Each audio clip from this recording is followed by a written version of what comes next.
আবারও উত্তপ্ত পাহাড়, পাহাড়ি বাঙালি, গোলাগুলিতে নিহত ৩।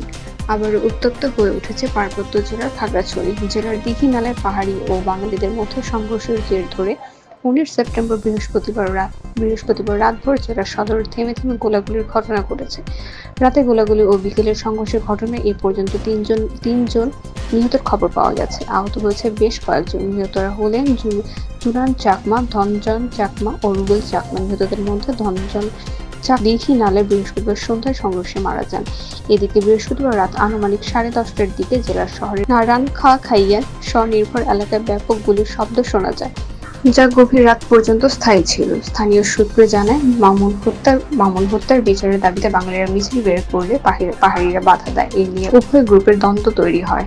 খাগড়াছড়ি সদর হাসপাতালের আবাসিক চিকিৎসা কর্মকর্তা RMO রিপল বাপ্পি চাকমা জানান, রাতে আহত অবস্থায় হাসপাতালে 16 জনকে আনা হয়। এর মধ্যে 3 জন মারা যায়। বর্তমানে হাসপাতালে আরও 9 জন চিকিৎসাধীন।